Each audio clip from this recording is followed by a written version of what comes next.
menyampaikan kajian tentang fadilah ibadah di bulan Dzulhijjah.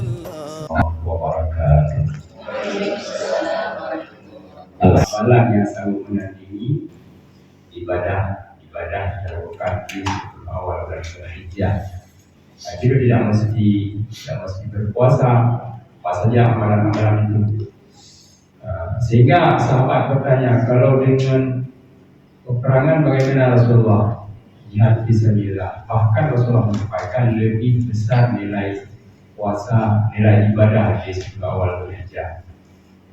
Kecuali Rasulullah mengecualikan seorang yang keluar dari rumahnya, kemudian dia itu membawakan harta dan tubuhnya dalam peperangan, dan dia tidak kembali lagi.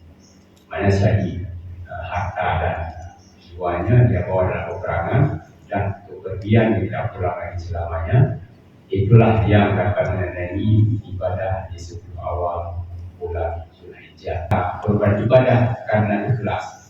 Ikhlas itu baru hadir dengan rasa cinta.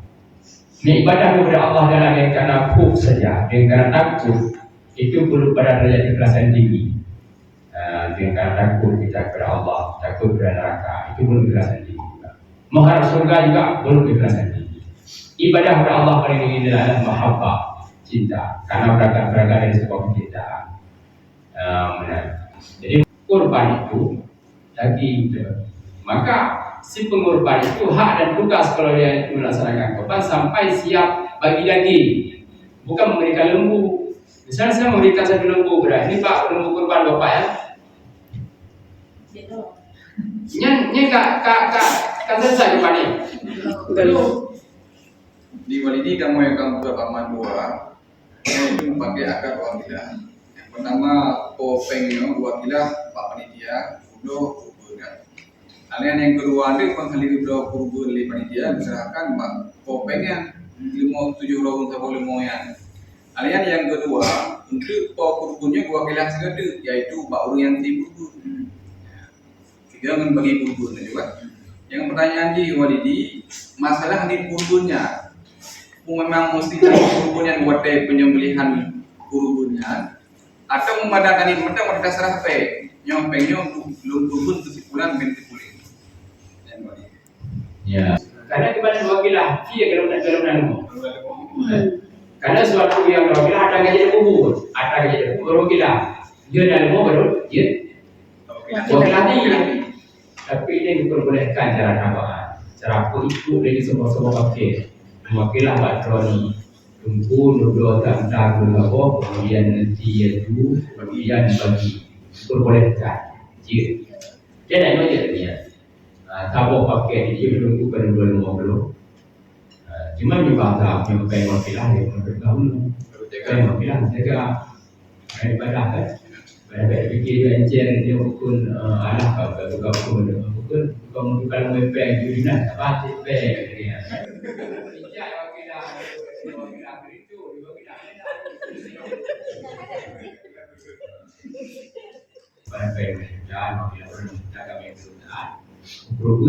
kemudian nasi bagi-bagi dah.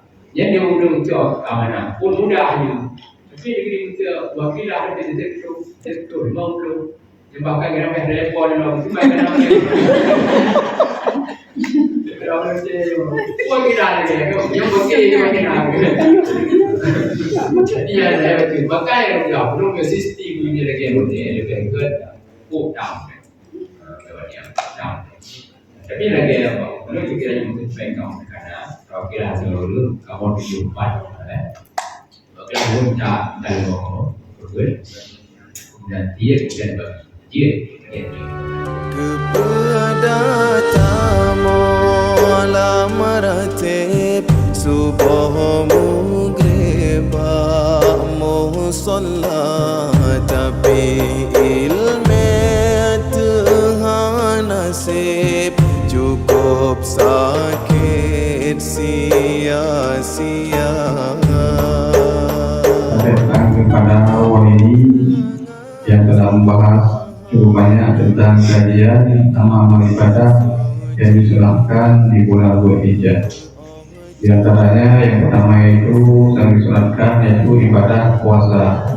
mulai daripada 1 Dzulhijjah sampai dengan 9 Dzulhijjah. Tetapi yang paling utama yaitu ada 2 puasa. Yang pertama puasa Tarwiyah yaitu 8 Dzulhijjah.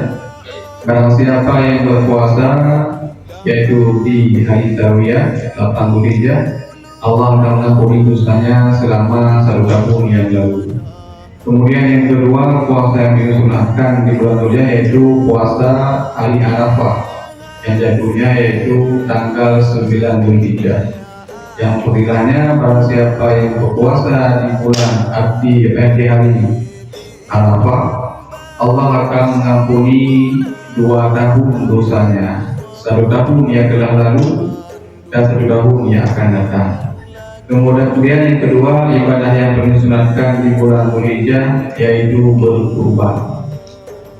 Kemudian karena kurban ini merupakan sebuah ibadah, hal yang sangat pentinglah, jangan lupa kita niat kurban ini untuk siapa. Walaupun kita sebutkan niat ketika kita berkurban, karena amal ibadah yang diperintahkan oleh Allah yaitu di hari raya Allah adalah berkurban. اللهم صل وسلم على سيدنا محمد وعلى آله وصحبه أجمعين والحمد لله رب العالمين آمين.